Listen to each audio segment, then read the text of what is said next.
Good evening, good morning, good afternoon.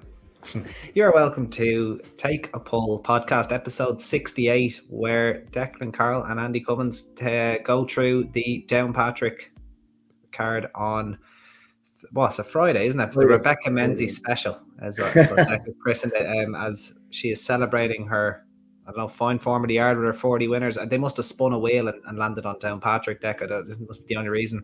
Very, very interesting to have her come over. So it's great to see. But first and foremost, how are you? How are you getting on? I'm good. I'm good. Still, I'm still buzzing after last week, to be honest. That was my next question. Yeah. How's the horse came out of it? Ceanndana, how's he came out of it? All good? Very good. Very well. Yeah. Good. He just loves racing. He's like I think he showed that on Wednesday. Like that was probably the best so far. You're beginning to wonder will it get better, or is it, he's nearly becoming formality. Like, we're so lucky, but that was sweet. Now, like I touched on how we fell on the race, and it was nice to plan one, pick out a race, and the way it worked out. George getting interviewed on telly. Yeah, he's famous now. Yeah. So it must have it done a bit of traveling, because I was in work on Friday. I was ringing to book in transport, and the fella in the transport company said, "Jeez, you're gone viral." I said, "What?" He said, "Yeah, I got a text and I opened it up, and there it was, you talking away." So that was some buzz. It was deadly. The way he won it, to go a length down and get up, and probably more than that. Get up in the shadows of the post, and to be a photo. Then we were full sure he won from where we were in the stand, but like we got to celebrate twice. We got to celebrate in the stand, then celebrate the photo. It's like when you score a goal, but you're not sure if he's offside, but then it gets confirmed a goal, and you get to celebrate again. It was deadly. It was a great buzz. So that was really sweet, and we've been, George went in school the next day with the race card and with the scarf on, so he was. You're not getting in trouble you're not getting slapped in the wrist from the teachers for taking him out of the teacher called him up, actually, and I'm not exactly sure what she said to him, but she might have seen it. But come here, it's one day of skill. He's learned more. He's learned more and experienced more than Sligo. Then one day of skill. Yeah, that's definitely. I'd agree with that. And I don't know if he'd have forgiven you if he had made him go into school and the horse went and won. Oh, sure. Like he wasn't happy. He wasn't happy. I wouldn't have been happy. Yeah. He got to bed on the Tuesday night now, not happy at all. So, we told him he could go, and that changed everything. Brilliant buzz. Like that was the sweetest. Now that was my favourite so far, and it will do well to top that. Yeah, well, trying to top that. Yeah, well, he's a horse. He's going to draw multiple entries at Cheltenham next, I believe. Just taking you off air, but be very interesting. So Cheltenham, very much the plan, as you said, on the 25th or 26th of October, correct? Yeah. So he's a Saturday horse now. That's he might be a Saturday horse. One of the races is on the Saturday, so that would be. Oh, look, come here. We're absolutely living the dream with him. We don't know how lucky we are. We are blessed. And I've said this before, like we owe so much to Maria Kelly, who put us onto him, and everything she said she's been right about. Like he's a proper racehorse, and he loves his job, and he has, like as Ross said last week, the difference in him and most horses, he has heart, and he showed that on Wednesday. We are living the dream. We're blessed. Horse for a lifetime. Yeah, he absolutely is. But he's about to meet his most formidable opponent to date, though. Do you know who that is? Who's that? Oh, the British handicapper. The British handicapper. Oh, the British handicappers. The British handicapper's going to have fun. Who's this? It's Ceanndana. 1, 2, 1, 1, 1. Only out of places once in the last 2 years. Yeah. I didn't be able to pronounce his name. What's this? Yeah. What is this? He's going to give the horse fair to go, probably. Yeah. You'll enjoy this one now. Speaking of the British handicapper, Yeah, I'll probably be doing it. I'll probably be doing it at Rebecca Menzies Super Ecuadorian on Friday. You'd have to. Yeah. You couldn't not do For the day that's in Super it. Ecuadorian. But what would the British handicapper do if a British raider won an Irish maiden? This would be. Surely, has it ever happened before? I don't know. It'll probably be the red carpet, probably put down when the horse gets off the boat or plane or whatever. Yeah, Flowers. I can't work out whether he'd give him 190 or drop him. You think he'll drop him? I think he might go, this thing's better than Arkle. Well, if we go to the last race, the Irish handicappers dropped Edgewell £3 to a mark of 76. I'm pretty sure there's horses on the flat going on the same day in Dundalk that are rated higher than 76. So it's that's the type of card we're going to be covering. That's the wheel Rebecca spun, and she's celebrating her day out or her yard, I suppose. Or anyway, they're getting runners to Downpatrick. Let's see. I hope we see more of it. Fair play. It's definitely absolutely brilliant. And as soon as I spotted it tonight, I better get a tweet up. This is brilliant. Like, we'd love to see more of it. We've seen a little bit of it at Laytown, but Laytown's unique and everyone wants to see it. He wants to see Downpatrick. Yeah, well, look, obviously I found, with the exception of Rebecca. Of course, he would. Yeah. At Downpatrick, and like it's a cracker of a race course, of what you'd call a country race course. Like it's an absolute cracker. And I hope she has a couple of horses coming over now that handle quirky tracks. Yeah. Well, there's only one way to find out, I suppose. Look, let's start at deck. We have the Tolls Bookmakers Maiden Hurdle. Did you have a bet with Tolls when you were in Downpatrick, deck? Probably. Right. We were talking a little bit about this off air. We've had a lot of racing in Ireland over the last week to 10 days, and it feels like this card has maybe suffered a little bit with smaller fields. Well, I think there's a couple of funny conditions in these races as well. So right, but I'll let you read them ones out. Right. Well, there's a few interesting runners on the card here. I suppose John McConnell's Hangry, who was a 100-1 shot on his hurdling debut. Probably not bred for this test. Galileo out of Magic Tree. I think there was a little bit more expected, being a half brother to Mukhadram, than running in a maiden hurdle at Downpatrick, where he's likely going to be at whatever price you like. Speaking of pedigrees making a fool of you, Impero was good after a long absence from jumps racing. Last time out at Listowel wasn't a bad effort. 15 runners, he was placed off 100. That run would give him a fair chance here. In a weak enough maiden in the trenches, who I think we've spoken about before, getting very, very frustrating at this stage. Is probably rated a genuine 109, but you probably couldn't trust him as far as you could throw him at this stage, with the amount of times he's been placed. Whispering Hopes in there as well for Gordon Elliott, as is the top one, Boston Beach, who those two wouldn't be without chances, but it's not a very it's not the easiest one to really assess deck. I would probably go with Impero. It was a good run last time out at Listowel. Only a 5-year-old, probably going to improve a little bit from that run. But again, not a strong maiden hurdle to start out with, deck. But who do you like? Yeah, look, I think we should touch on all of Rebecca's, and she's making the effort. And let you do that. Kingston Narcissus. Look, she's hardly coming over the handicapping, is she? Like, let's be honest, coming over, you have to pay her way. So be trying to run into the money. This horse, only a 5-year-old, finished, I think, 4th and 3rd. But of all the horses who finished ahead of him, only one has won since. The rest have all been beaten and multiple times. So, Irish maidens are difficult to win, even though this doesn't look the deepest, or it's far from the deepest. In the trenches, is it rude to call him a professional loser at this stage, or will we keep him more polite? He chases horses, we'll say. Yeah, look, he's not bred for the game. Obviously, he's by Kodiak, but like even going back to January 2024, second, third, second, third. Like it's remarkably consistent. But if you owned him, you would be beating your head against a wall at this stage. I know he's, as I said, only 4 years of age.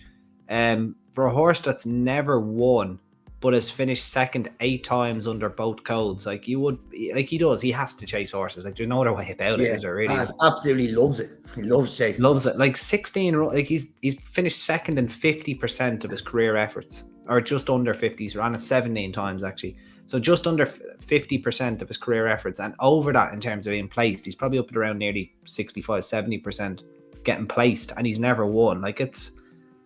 I don't know. It's going to take a piece of genius, even at this level, for Keith. It's going to take something to unseat in front of him. At the last, he's probably the type of horse that could run to 120 if the horse that's in front of him is rated 121. Yeah. So it's frustrating to say the least. Yeah, you'd have to be taking him on. You wouldn't have faith in him. So it's probably Boston Beach. Probably has shown the most. He's coming back in trip, if they're not getting home the last day. So, look, it's a very tentative selection, Boston Beach.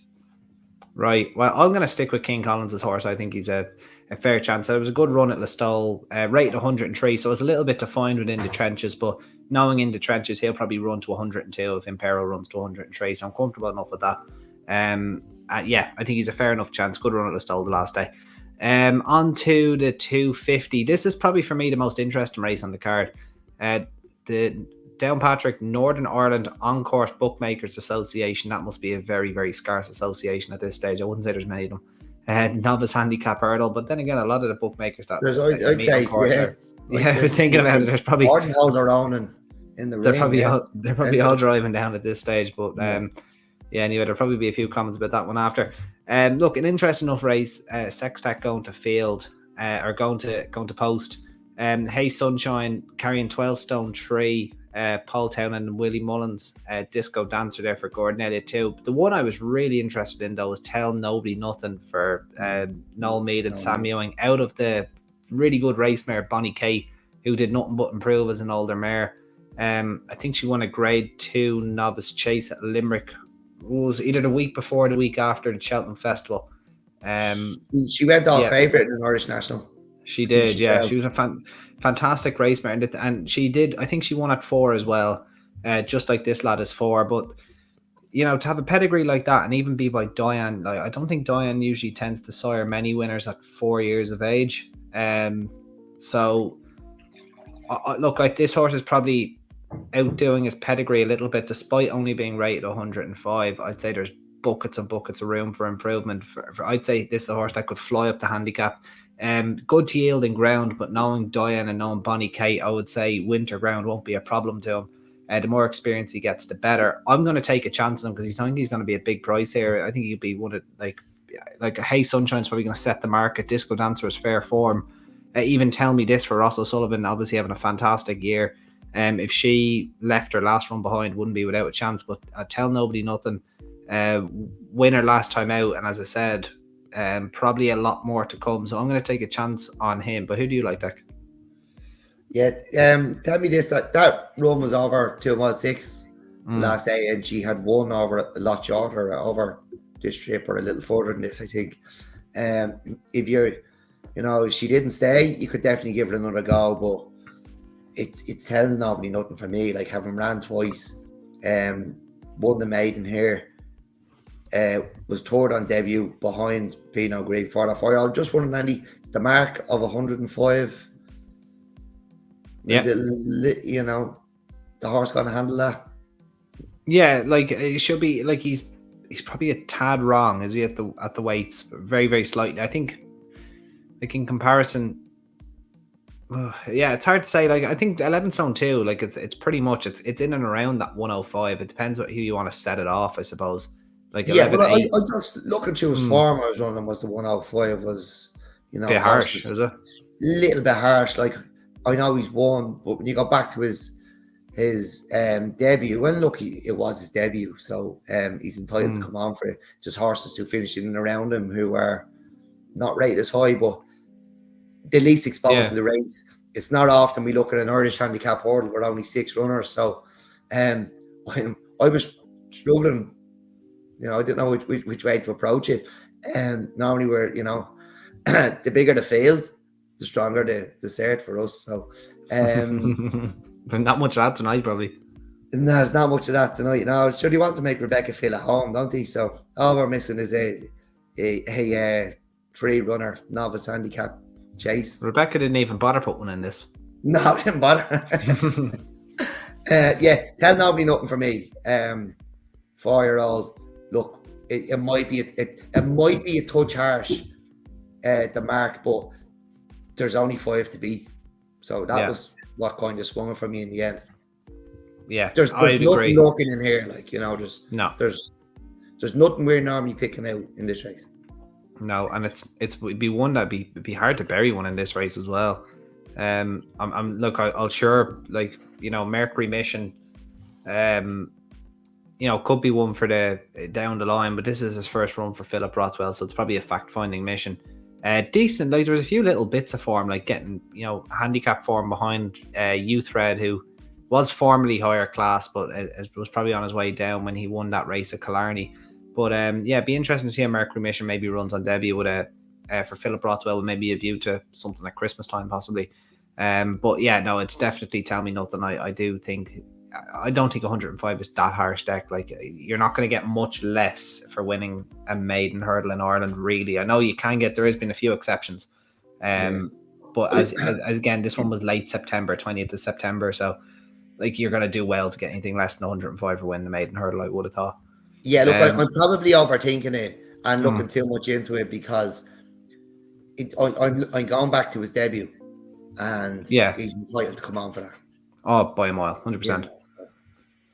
Right, the 320, the Pro Solar Northern Ireland Sam Downey Memorial Handicap Hurdle, an 80 to 102. And I think we should have a runner for Rebecca in this one deck. Only 8 runners, so she should, as you said, should feel warm enough in this field. But look, we have 3 runners from Noel Kelly. So good out. If it wasn't for Noel, Rebecca would have felt right at home in this race.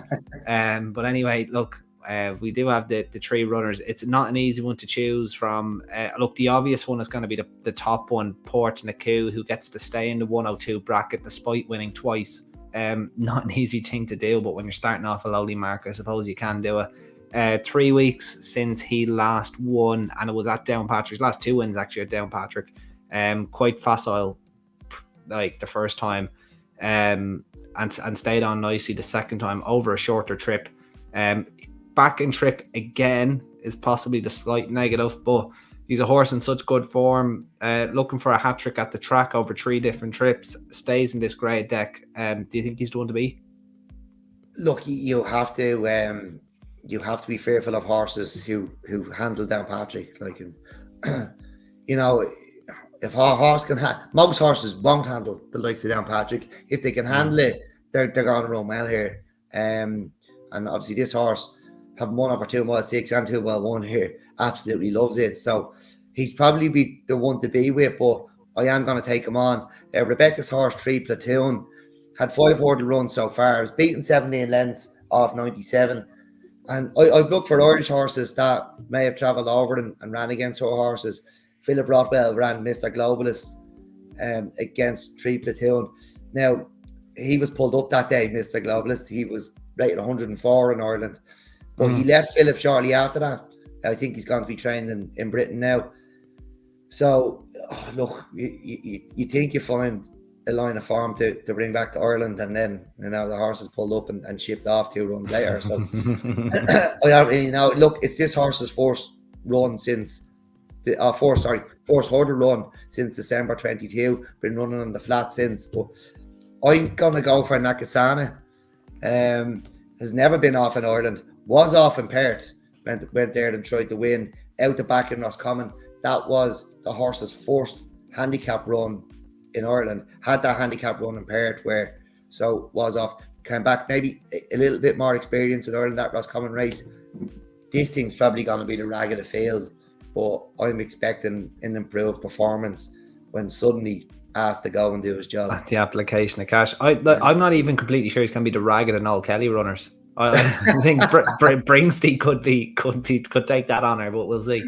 No, I'm going to stick with Portnaku. It's not a flashy selection. And what I mean by staying in the grade is he did win I think it was an 80 to 109 with a stamp on his back in August. I think it was an 80 to 95 he won next time out. So despite him being in the 102 grade, he is up in class technically, but the second in Bragok is only rated 93. So he is against the same caliber of horse. I've seen this before a few times. I remember it happened at Tremor once with a Gavin Cromwell horse. Can't remember the exact name of it. Chaser. But I don't know, maybe it was Clonmel actually, not Tremor. But look, as I said, he's up against the same caliber of horse. The weight doesn't really put me off. The drop back and trip doesn't really put me off because he's such a Downpatrick specialist, and I don't think this is a strong race. So Portnaku, I think, is just going to go and win. And if he's a backable price, I'll be probably having a decent bet on him. As I'm struggling to see past him here. Did I see something when a handicap in Ireland yesterday at 8 to 11? I haven't seen much of it. We've had loads of races, probably too much. But I was like flicking through results and see something win at 8 to 11. An 8 to 11 favourite in a handy. Well, it can be done. I know, but it's rare now, and it's rare, all right. And there's usually not enough opportunity to do it. I think Jouster was a shade of odds on one stage. Speaking of Jouster, who does run, I think on Thursday. Tomorrow. Yeah.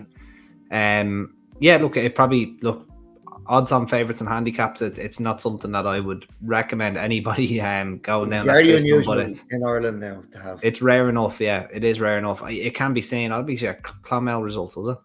Or was it? No, it was Jenny Galway. Galway. What do we have? Galway and Fairyhouse. Just realised Old Man Dingle won again. Nice. I missed that. From Tap 67 fame. No, I'm not seeing any. I see. Oh, there's a 10 to 11 favourite in a Memorial Handicap. Priory Angel, yeah. No, Wee Charlie yesterday, 8 to 11. Wee Charlie, what track? Galway 3:15. There was only 6 runners. So we had Galway, Clonmel. Oh no, that was Monday then. Galway yesterday. Okay. Oh, sorry, yesterday. I've gone all the way back to Thursday. So Old Man Dingle didn't win again, maybe. Okay. Yeah. Oh, Galway. Okay, let me see. Oh yeah, Wee Charlie. Okay, yeah, Court Cave. Yeah, fair enough. That's interesting. Yeah, 8 to 11. That's very short. Yeah. Yeah. Well, we could have probably talked a little bit about Galway. It was probably worth maybe mentioning Buddy One, who there was an aspect of that performance I quite liked. I might talk a little bit about at the end of the show. I'll just give a little observation about Buddy One because he actually did impress me. But anyway, Dec, we'll move on to the next race, which is the 3:55 on the card. It's the Irish National Hunt Stallion Owners EBF Maiden Hurdle. It's over 2 mile 5 and a maiden hurdle with 6 runners. Now, this is where Rebecca probably thought it was her birthday, never mind her appreciation day. This, a maiden hurdle with 6 runners, like it obviously has to be up Northern Ireland, like, you know, like this is like Downpatrick being a British track today. Like my friend Yates here, Rebecca Menzies, rated 104. She's formed with a good horse now. Yeah, but this horse has form in there with. Yeah, and do you think think she's good enough, or I think he's good enough to be Prince Gard Latois, who was behind Golden the Mountains on Stevens' Day or Boxing Day. When last seen makes his hurdling debut here today over 2 mile 5 at Downpatrick, wouldn't inspire much confidence. No, there's a good chance that this horse Prince Gard Latois jumps like a rhinoceros. Like if he's making, we've seen this from Gordon before, yeah. From Gordon before when his novice hurdlers make their debut over this sort of trip that, you know, they usually can't jump at all. Like we've seen it with some real hype horses over the years, the likes of American Mike and was there another one last year? There's one every year, I think. The one that did it last year, I think, went on to win the Martin Pipe. What was his name? He fell with the race at his mercy, didn't he? Better Days Ahead. Better Days Ahead, yeah. less said that better. But anyway, yeah, I don't know. It's never a good sign come from Gordon's yard. So I'd say this horse to be long odds on and might be worth taking a chance on Rebecca's horse, my friend Yates. He was actually behind Dino Land at Cartmel in July, and that was the race after Dino Land was second to Ceanndana at Kilbeggan, beating 3 lengths or something. Now Ceanndana is right down at the line by Keith. But I think Dino Land might have gone and won a handicap after that as well. Maybe. But look, the race, that Kilbeggan race actually worked out quite well. Horses have come out of that race and won well. Obviously, Ceanndana has come out and won last Wednesday. So it's strong form to be not beaten too far by Dino Land. But this Pren Gardetoire, second to the Pass of Moif, then fourth at Leopardstown. Who was it? Gold in the Mountains and Gold in the Mountains. And I think it was my way of thinking for Gavin Cromwell. I know the way you're thinking, brother. And out of the good mare, Sway, is it Sway? I think. Yeah, produced it, and Limerick Lace, obviously in that family as well. So a lot of good horses. Yeah. Look, I think if this horse long odds on, you might just take him on because press the pink button on Betfair. Yeah. Have the field run for you. But like the form, that Kilbeggan form from July is, it's worked out quite well. Obviously Dino Land's gone on more than Cartmel, beating my friend Yates. Ceanndana's won, he went back to Kilbeggan, was 11 lengths clear the third when just bumped into Handover Fist, then gone to Sligo and won last week. So a couple more might have won further back. Another one did won, a 5-year-old. Can't think of the next, something Saffron the Blue or something. That has come out and won, I think. The form's worked out quite well. So, if Pren Gardetoire can't jump, Rebecca might pick up the maiden here, and we'll eventually find out what the British handicapper does. It'd be very interesting. Pren's Gardetoire, €155,000 purchase after finishing second to the now ill-fated DB Cooper in a point-to-point. So look, that form alone, even though he hasn't seen a obstacle in public. Well, I don't even know if you could call it point-to-point public at this stage. I know it's just somebody's field. I suppose it is public. But yeah, it's been a while since he's been seen over obstacles. You're right, he might jump like a Triceratops, but he is probably going to be a little bit too classy for these. It's not a race I'm going to get too involved in, but I wouldn't, as you said, Deck, there is evidence of Gordon Elliott starting nice horses that you think could win a 2-mile maiden hurdle over further. It's usually not the best sign for the immediate future. So probably worth taking on, as you said. So right, on to the 4:30, the Dennis Macaulay Memorial Handicap Hurdle. It's an 80 to 95. It's over that 2 3/4 mile trip again. A tough enough one to call, as usual when it gets to this level, Deck. And Rebecca Menzies has managed to get one in down the bottom here. Use Some Girl rated 80, £2 lower than her mark of 82 in the UK. Gets in here off 10.13. So are you going to stick with the British Raider, Deck, or is there something else in here that you think could run well? Look, she's been knocking on the door of 83, 81, 84. If you're not good enough to win in Britain off 81, could you win a race in Ireland off 80? Oh, look, I don't know. She wouldn't be for me in this. No. I hope Rebecca wins the maiden before her, and she can go. You get brought into Little Hut and given a glass of champagne and Downpatrick, so she can enjoy that. It'd probably be Il Silencio for me.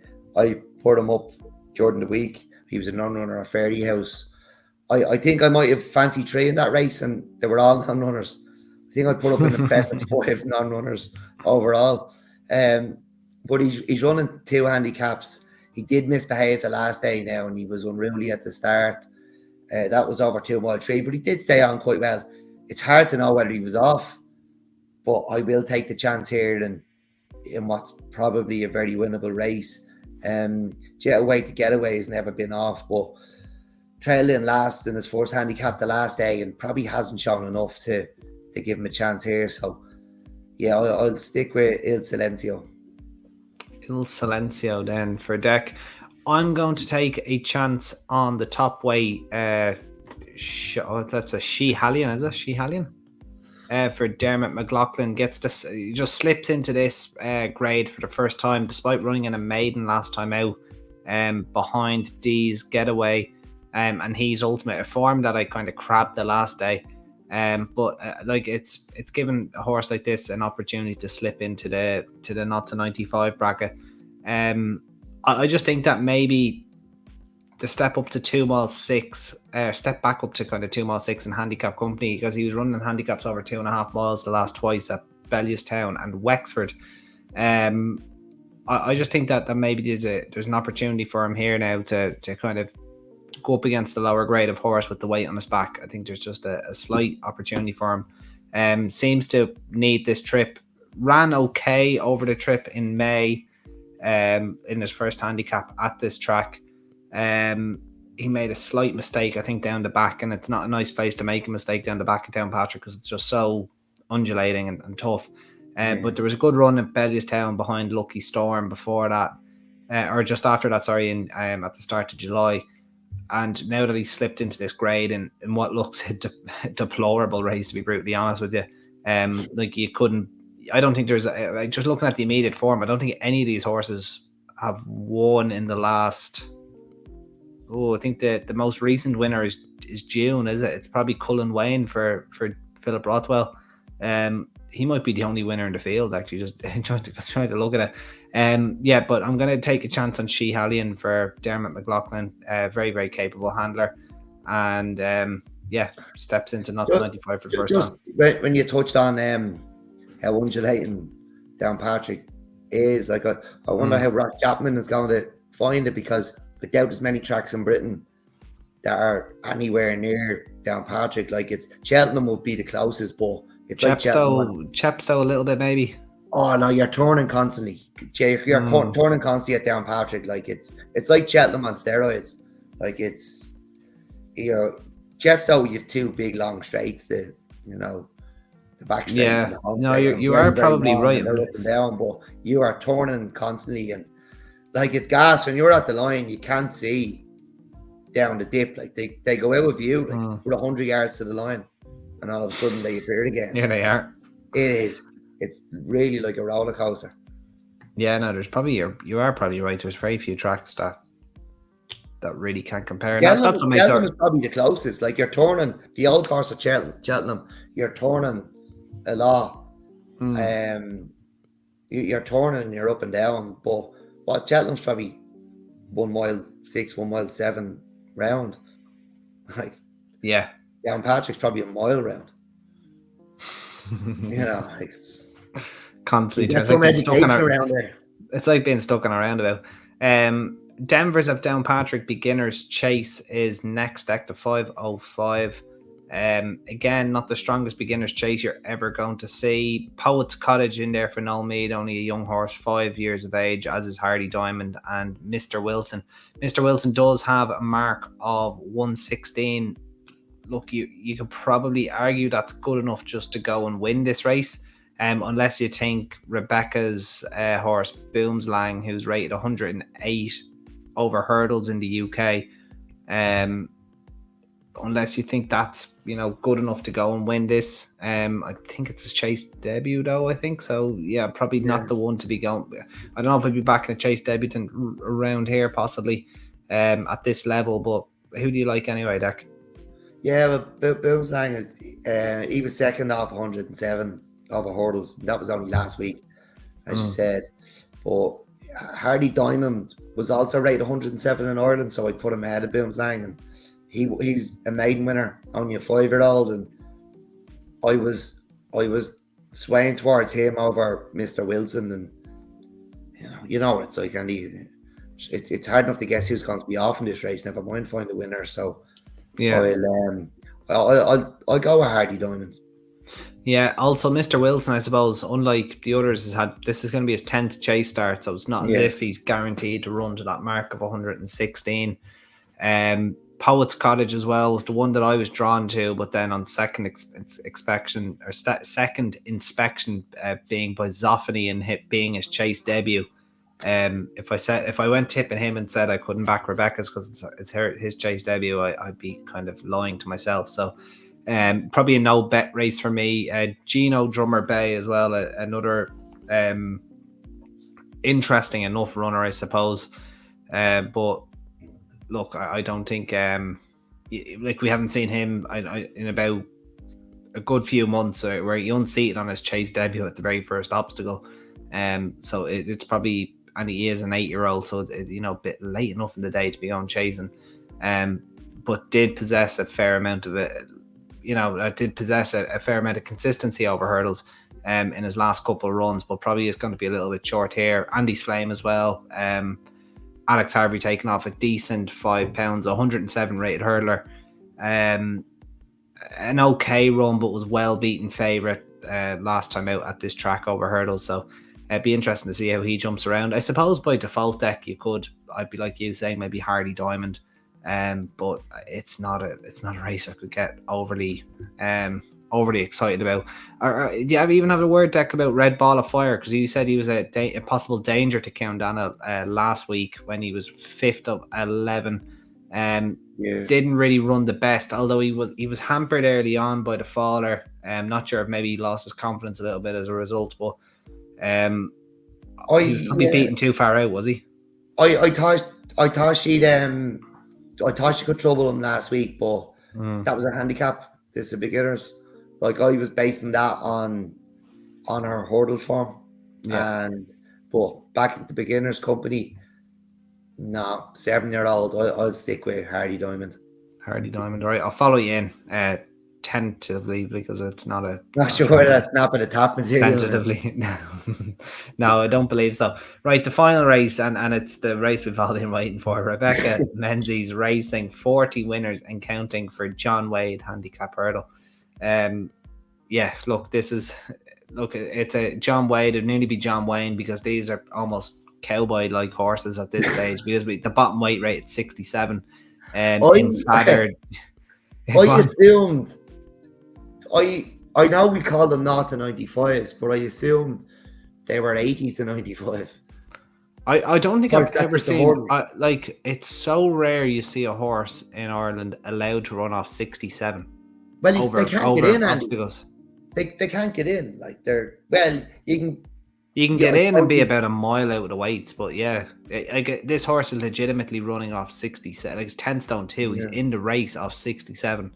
It's exceptionally rare. He won at the Punchdown Festival a couple of years ago. He won the... Is it the Ladies Perpetual or something, did he? Or something along those lines? On the Friday, the one on the Friday, the opener, that's what he won. The Bishop's Court Cup he won. Okay. The Bishop's Court, one of those. Is that the one with the mad trophy? The big huge. Is that the one where, like, you get it and you're screwed because it doesn't fit in the car? Yeah. To put it on the bike rack and then tie it to the top of your Jeep and bring it home. Yeah, I think it's the really big one. Yeah. Okay. Right. Well, look, something has to win. Is it Rebecca's? Is it Edgewell? Off 76 and is still carrying 10 stone 11 despite being rated 76. I could. And the youngest in the race. And the youngest in the race. Yeah. Do we just back the youngest in the race here? Because, like, I suppose get Greenway Machine, like, second last twice, but is, nearly old enough to smoke. And then Okodango Boy, fair enough runs the last twice, but isn't screaming that he's a winner in waiting. Runs at Sligo and Tremor. Sticks to this 3-mile trip. Maybe fair for... Like, can't even say play spot purposes because it's the last race. So, Deck, is it Edgewell? Yeah, it's Edgewell. Youngest in the race, 6-year-old. Look, Andy, I normally the lower the grade, the more I'm interested, but I found this one tough now. Yeah. Look, he doesn't appear to be the strongest of finishers, Edgewell. I don't know if maybe there's a slight breeding issue there or something, but look, he's probably probably fair to say, the most unexposed horse in the field. Philip Rothwell's horse, I think, has a fair chance as well. A girl called Chloe, or a girl called Chloe, whatever way you want to put it. But rated 73, was, ran okay at Ballinrobe. He did jump a little bit left, I suppose, which is, probably a worry around Downpatrick. But yeah, look, I think maybe the decent ground and the 3 miles, based off as maybe his Wexford run, 3 starts back, even his run at Ballinrobe was perfectly fine. Only a 7-year-old. I'd probably take a chance on Phillips there, but maybe Edgewell to follow him home. I'll do the forecast in arguably one of the weakest races we've ever covered on this podcast. I think, Andy, sometimes you can try be too cute and too clever, and sometimes you can think too much. And sometimes you can look at races too hard. Rebecca just wins the races, she's in the title and everything. Well, so it's the for the party. Don't complicate this one. She wins it. Yeah, Rebecca in the last, lovely. Right, Dec, anything else that you want to cover before we go? I know we have a card on Thursday. Do you want to touch base on that? Tremora's on tomorrow. Turles is actually on as well. Turles on as well, yeah. It's a flat card. But Tremora's on. And I suppose that the infamous Juicer deserves another mention because he makes his chase debut tomorrow. But I did like one in the 350. It's a handicap hurdle, 2.5 miles or 2 miles, 4.5 or furlong. It's the Ted Walsh Tana Law. I think she's quite a game mare. She's rated 109. She won a maiden over 2.5 miles. She was staying on the last day over 2 miles on a handicap. She's up £1 for that. I think she takes the beating here in this. Right, just the one then for you, is it? Just the one at Tremor, yeah. Look, I just think there's been a lot of jumps racing in Ireland, and there has. It's been difficult as well. The ground's funny. Like, we jump racing at Fairyhouse the other day, and the ground was good to firm, and we had flat racing the same day in Killarney, and it was heavy. So it's country.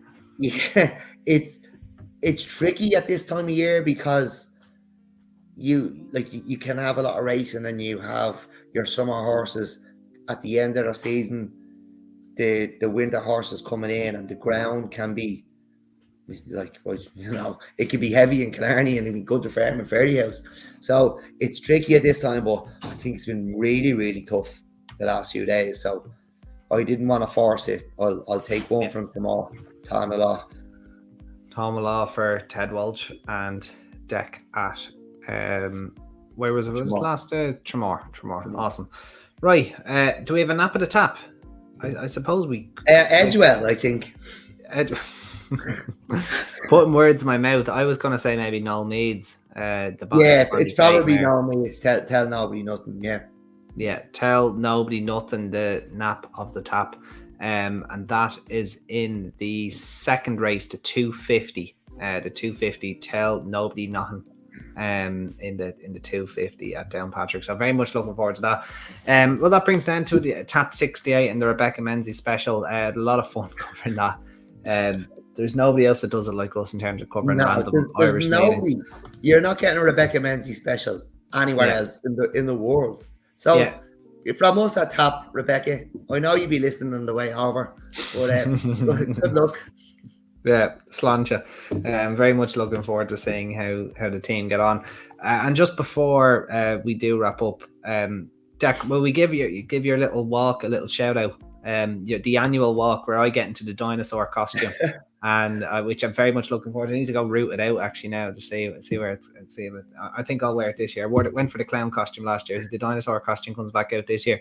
But just it'll get another charity event. Just give it a quick shout out again. Most people probably know about it. But look, people have been very generous since we started over the last few years. And a lot of people who watch the show or follow us on Twitter have been very, very generous. And I don't really like coming on again. I mean, chose a few more, but it's not for us. It's for the Children's Health Foundation in Ireland. So the foundation, they need this money to support sick children in Ireland and their families. And look, we don't. George, I'll tell the story. George was diagnosed with a disease called CRMO. in 2021, and we put him forward for research. He was brave enough to let us put him forward for research. And look, as anyone who's seen him, he's a happy child, like, you know, but he has this bone disease and he does suffer with it. He's in a lot of pain, but there's sicker children than him in Our Lady's Hospital and other hospitals throughout Ireland. So really what the foundation is set up for is to support them and those families. And there's no more humbling place in the world than Our Lady's Hospital, and you think the world's against you and you could be having a bad day and you go there with your kid and, you know, you see terminally sick children and it'll bring you back down to earth. You know, there's very quickly. You think you've problems. So the foundation is set up for that. We want to do our bit every year, and we do the fancy dress walk. We come back to the house, we have a few drinks, but, you know, we want to raise what we can because, like, as I said, it's there to support sick children and their families. Like, you know, if you might have to come up to Dublin from, you know, any Cork, Kerry, you know, you have to be put up. It's not easy when you have a child, like, you know, an adult come up and stay in hospital on their own, but a child can. So there's a lot of cost involved, and we just want to do our bit because, as I said, like, when you walk into that place, it can be quite humbling, and, you know, there's people there who are not as lucky as us. So the foundation, it needs help, but that's basically what it is. It's there to support sick children. And, you know. Right. Well, look, our followers are the best, so I'm sure they'll share the word, and we'll get a good bit of money good bit of money raised. What are you dressing up as, Dec? Or are you going to leave that as a surprise? I'll be surprised, but won't be Captain Jack Sparrow again, will it? Or no, I'm not going to repeat. No, I'll be repeating one. What, it was the Mad Hatter last year, Jack Sparrow the year before. We make a bit of effort. George loves Halloween, absolutely loves it. So we make a bit of effort, and we have a good time. You know, when after the walk, we have a few drinks, friends and family, and look, if anyone's local, you're more than welcome. Anyone with kids, you're more than welcome to come to the walk, touch base with me, and I'll give you the details. And it's a bit of crack. We all dress up. We have to walk from the house to the park to do everyone the walk. Peeping us. That's good. We have to. We're stopped at at traffic lights. Like, there's a big gang of us all dressed up as mad jokes, and look, it's a bit of crack, but most importantly, it's for a very, very good cause. Yeah, absolutely. I'm looking forward to it now this year as well. Go for the L walk again. It's the day after Cheltenham, by the way. You could be struggling, so. No, look, believe me, it's something you get up and you get out. Will Ross lease you Ceanndana for the day and bring him down? Say hi to Brendan. Yeah. Very good. Right. Look, we can see if we can stick the charity link to this in the description below. I'm sure it's possible when you upload to YouTube. But anyway, look, that was the end of Tap 68. A lot of fun. We'll be back quite soon, I'm sure, with Tap 69. But until then, guys, just keep liking, sharing, subscribing, commenting. We'll keep doing our bits and supplying winners at the most random meetings that you could possibly find and having fun doing it as well. So until next time, guys, bye-bye. Cheers.